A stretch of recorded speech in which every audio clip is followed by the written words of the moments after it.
35-year-old Lisa Chen had been working 4 different jobs for 8 months, sleeping only 4 hours a night and surviving on convenience store coffee and determination, all to save enough money to buy her 9-year-old daughter Mia the one thing she had ever asked for: tickets to see Taylor Swift on her birthday. But when Lisa was fired from her primary job just 1 week before the concert, her carefully planned surprise began to fall apart, leading to a moment when Mia would discover her mother crying over their broken dreams and make a decision that would restore both their faith in the power of love and sacrifice, ultimately catching the attention of Taylor Swift herself in the most unexpected way.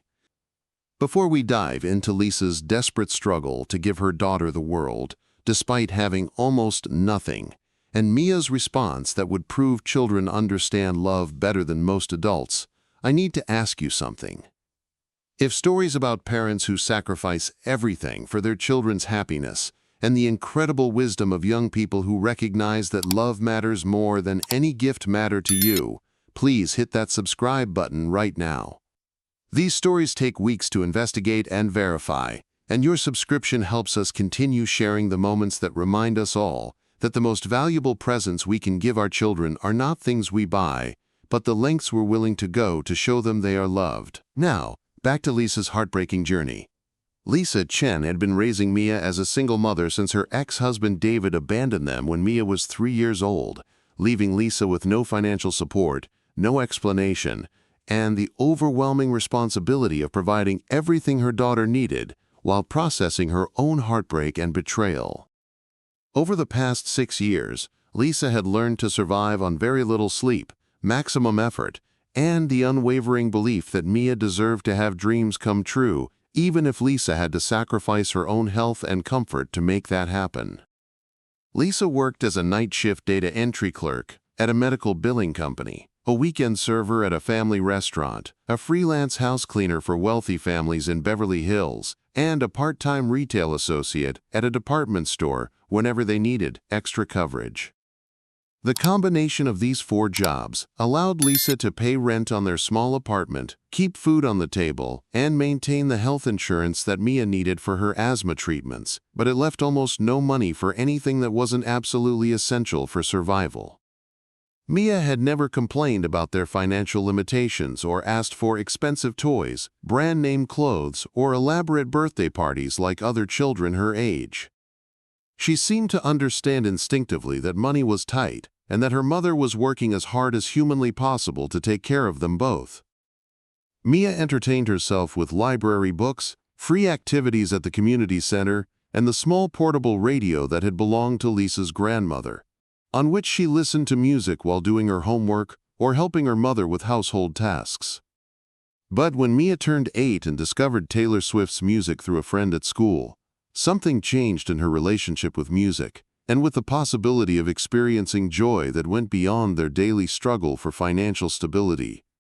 Mia learned every Taylor Swift song by heart, sang along with the radio constantly, and began writing her own songs inspired by Taylor's music, filling notebooks with lyrics about love, friendship, and the power of believing in yourself, even when life was difficult. For Mia's 9th birthday, Lisa asked her daughter what she wanted more than anything else in the world, expecting to hear requests for toys, games, or experiences that were within Lisa's limited budget. Instead, Mia looked at her mother with the serious expression she wore when discussing important topics and said, "Mom, I know we don't have a lot of money, but do you think someday we might be able to see Taylor Swift in concert? I don't need anything else for my birthday or Christmas or anything, just that one thing, if it's possible." Lisa's heart broke and soared at the same time. Broke because she knew that Taylor Swift concert tickets were expensive and probably beyond their reach, but soared because Mia's request was so pure and focused that Lisa knew she had to find a way to make it happen, no matter what sacrifices were required. That night, Lisa researched Taylor Swift's upcoming tour dates and discovered that Taylor would be performing at SoFi Stadium in Los Angeles in 8 months, just 2 weeks after Mia's 10th birthday.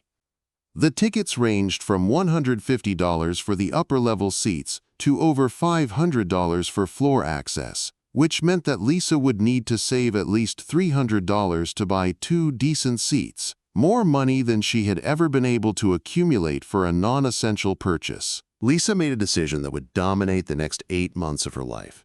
She would do whatever it took to save enough money for Taylor Swift tickets, even if it meant working additional hours, taking on extra jobs, and cutting their already minimal budget down to absolute necessities. Lisa began working overtime whenever possible at her primary job, picked up additional cleaning clients even when she was exhausted, took every available shift at the restaurant, and started selling household items that they didn't absolutely need. She canceled their streaming subscriptions, switched to generic brands for groceries, and stopped buying anything for herself that wasn't required for work or basic survival. Most importantly, Lisa didn't tell Mia what she was planning. She wanted the concert tickets to be a complete surprise for Mia's birthday, and she was afraid that if Mia knew Lisa was struggling to save the money, her thoughtful daughter would tell her to forget about the concert and spend the money on something more practical. For 8 months, Lisa lived on 4 hours of sleep per night, survived on peanut butter sandwiches and coffee, and worked 16-hour days between her various jobs, all while maintaining a cheerful demeanor around Mia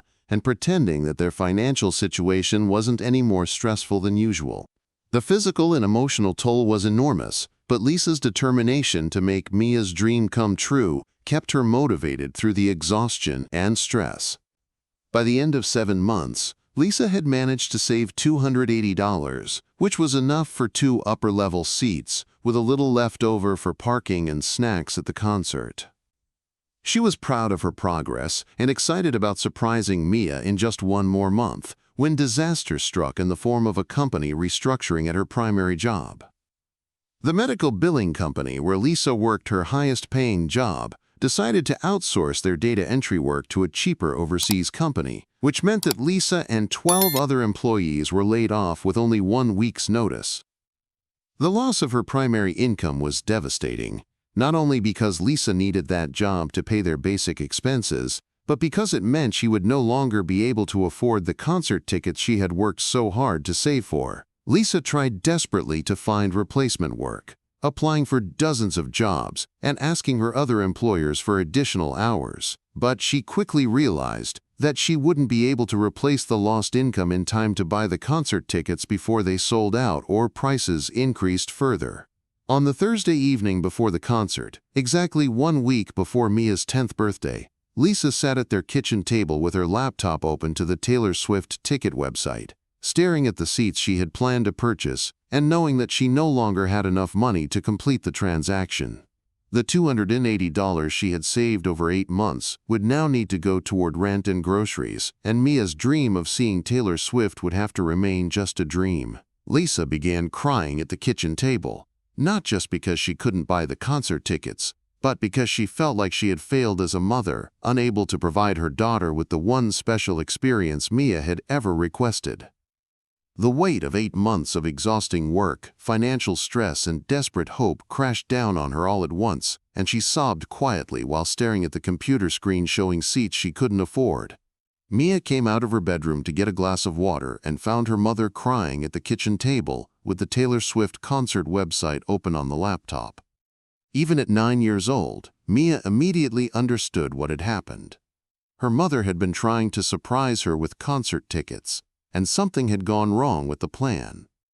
"Mom, were you trying to get Taylor Swift tickets for my birthday?" Mia asked gently, sitting down beside Lisa at the table. Lisa wiped her tears and tried to compose herself, but she couldn't deny what Mia had obviously figured out. "I wanted to surprise you," Lisa admitted. "I've been saving for 8 months, but I lost my job at the medical company, and now I can't afford the tickets. I'm so sorry, sweetheart. I wanted to give you this one special thing, and I failed." Mia looked at her mother with the same serious expression she had worn when first asking about the concert, but this time her face was filled with love and determination rather than hope. "Mom, you didn't fail," Mia said firmly. "You worked so hard for me, and that's the best gift anyone could ever get. I don't need to see Taylor Swift in concert. I need you to not be so tired and sad all the time." "But you wanted this so much," Lisa replied, still crying. "It was the only thing you ever asked for." "I asked for it because I thought it would make me happy," Mia said. "But you know what would actually make me happy? If you didn't have to work so hard that you cry at the kitchen table, if we could spend my birthday together doing something free, like going to the beach or having a picnic in the park. Lisa was amazed by her daughter's maturity and wisdom, but she also felt guilty that Mia was trying to comfort her instead of being disappointed about the canceled concert plans. "I still wish I could have given you those tickets," Lisa said. "Mom, you've been giving me something better than tickets for 8 months," Mia replied. "You've been showing me how much you love me by working so hard. That's worth more than any concert." But Mia wasn't finished processing the situation. Over the next 2 days, as she watched her mother continue to blame herself for the canceled concert plans, Mia began developing her own plan to try to make her mother feel better about what had happened. On Saturday morning, the day before the concert, Mia asked Lisa if she could spend the day at the community center while Lisa looked for new job opportunities. What Lisa didn't know was that Mia had a different plan for how she wanted to spend her day. Mia had decided that if she couldn't attend the Taylor Swift concert, she would try to get as close to the experience as possible by going to SoFi Stadium on concert day and selling handmade friendship bracelets to other fans. Not to make money, but to be part of the Taylor Swift community and to prove to her mother that there were ways to connect with music and joy that didn't require expensive tickets. Mia spent Saturday morning at the community center's arts and crafts room, using supplies that were available for free to children's programs, creating dozens of colorful friendship bracelets with beads, string, and small charms that spelled out Taylor Swift lyrics and song titles. She worked carefully and patiently, making each bracelet unique and special, thinking that other Taylor Swift fans would appreciate handmade items that showed love for the music they all shared. On Sunday evening, the night of the concert, Mia told Lisa that she wanted to take the bus to the stadium area to, quote, "see the excitement and watch other fans arriving for the show." Lisa was hesitant to let Mia travel alone, but Mia convinced her mother that it would help her feel connected to the concert experience without actually attending, and that being around other Taylor Swift fans would be almost as good as seeing the show. What Lisa didn't know was that Mia had packed all of her handmade friendship bracelets in a small backpack and was planning to set up a tiny display outside the stadium to give them away to other fans. Not to sell them, but to share something she had made with love as her way of participating in the concert experience. Mia arrived at SoFi Stadium 3 hours before the concert began, when thousands of fans were already gathering in the parking areas, tailgating, trading friendship bracelets, and sharing their excitement about the show. Mia found a spot near the main entrance and spread out a small towel with her homemade bracelets, holding a handwritten sign that read, "Free friendship bracelets made with love. Happy birthday to me. I can't afford tickets, but I wanted to share Taylor's music with everyone." Within minutes, Taylor Swift fans began stopping at Mia's display, amazed by the quality of her handmade bracelets and touched by her sign explaining that she couldn't attend the concert but wanted to be part of the community anyway. Word spread quickly through social media about the 9-year-old girl who was giving away beautiful handmade bracelets outside the stadium, and a crowd began forming around Mia's small display. Taylor Swift's security team monitors social media during concerts for safety and logistics purposes, and they quickly became aware of posts about a young girl outside the stadium who was giving away friendship bracelets because she couldn't afford concert tickets. The posts were accompanied by photos of Mia's beautiful handmade bracelets and her heartfelt sign, and Taylor's team realized that this was exactly the kind of genuine fan story that Taylor would want to know about. Within an hour of Mia setting up her bracelet display, Taylor's head of security approached her with several other team members. "Are you Mia?" he asked gently. "We've been hearing about your friendship bracelets and Taylor Swift would like to meet you." Mia stared at the security team in complete shock, unable to believe that Taylor Swift actually knew about her small bracelet display. "Is this real?" Mia asked. "Are you really from Taylor Swift?" "We're really from Taylor Swift," the security chief replied, "and she's really excited to meet the person who made these beautiful bracelets. Would you like to come backstage?" As Mia was escorted into SoFi Stadium, Taylor's team called Lisa to let her know that her daughter was safe and had been invited to meet Taylor Swift. Lisa rushed to the stadium in complete disbelief, unable to process how Mia's simple act of making friendship bracelets had led to the exact experience that Lisa had been unable to afford. Backstage, Taylor Swift was waiting to meet Mia with genuine excitement and curiosity about the young girl who had impressed her team with both her creativity and her generous spirit. "Mia, I saw photos of your friendship bracelets, and they're absolutely beautiful," Taylor said, hugging Mia gently. "But what really impressed me was your sign saying that you wanted to share my music with everyone, even though you couldn't come to the concert. That shows the most beautiful heart. I just wanted to be part of it somehow," Mia replied, still overwhelmed by meeting her idol. "My mom worked so hard to try to get us tickets, but she lost her job, and I wanted to do something that would make her proud of me instead of sad about not being able to afford the concert." "Mia, what your mother did, working 4 jobs to try to make your dreams come true, that's the most incredible love I've ever heard of," Taylor said. "And what you did, trying to make her feel better by sharing your creativity with other fans, that shows that you learned her lessons about love and sacrifice." When Lisa arrived backstage, still in shock about the turn of events, Taylor embraced her with immediate understanding and respect. "Lisa, I want you to know that what you did for Mia, working yourself to exhaustion to try to make her dreams come true, that's the kind of mother every child deserves," Taylor said. "Mia told me how hard you worked, and I'm honored to meet someone with so much love and dedication. I just wanted to give her something special," Lisa replied, crying with relief and amazement. "She's never asked for anything, and the one thing she wanted was something I couldn't provide."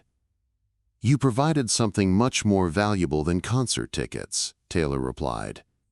"You taught her what love looks like in action. That's why she was outside making bracelets for other fans instead of feeling sorry for herself about not having tickets."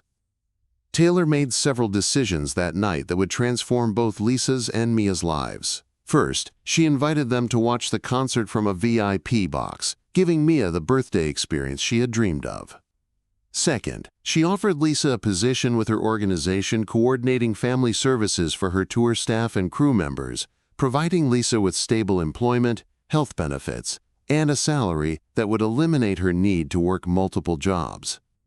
But perhaps most importantly, Taylor established the Working Mothers Support Fund, dedicated to providing financial assistance, job placement, and childcare support for single mothers who were struggling to balance multiple jobs while raising children alone. "Lisa and Mia taught me something important," Taylor announced during the concert that night, with both of them watching from the VIP box. "They taught me that the most powerful love is the love that sacrifices everything for someone else's happiness, and that the most beautiful gifts are the ones that cost us something to give." 1 year later, Lisa was thriving in her role with Taylor's organization, working normal hours for the first time in years and able to provide Mia with the stability and attention that every child deserves. Mia continued making friendship bracelets, but now she made them as part of the Working Mothers Support Fund's craft program, teaching other children how to create beautiful handmade items while their mothers attended job training and support group meetings. "That night taught me that the best gifts aren't things we buy," Lisa would say when sharing their story. "They're the love we show through our actions and the sacrifices we make to put someone else's happiness before our own comfort." And Mia, now 10 years old and wise beyond her years, had learned that the most important concert she could ever attend was the daily performance of love and sacrifice that her mother had been giving her all along. Sometimes the most valuable gifts we can give our children are not the things we buy, but the lengths we're willing to go to show them they are loved. And the most important lessons we can teach them come not from our successes, but from watching us try everything possible to make their dreams come true. Lisa Chen's 8-month struggle to afford concert tickets proved that true wealth is measured not by what we can afford to give, but by what we're willing to sacrifice to show love in action. Mia's response to her mother's heartbreak, choosing to create joy for others rather than focusing on her own disappointment, demonstrated that children understand love better than most adults, and that when we teach them that caring for others matters more than getting what we want, they become living examples of the values we hope to instill. The most beautiful thing about their story wasn't the concert they eventually attended, but the daily concert of love and sacrifice that had been playing in their small apartment all along, proving that the most important performances happen not on stages, but in the moments when we choose to put someone else's happiness before our own comfort and show our children that love is not something we say, but something we do.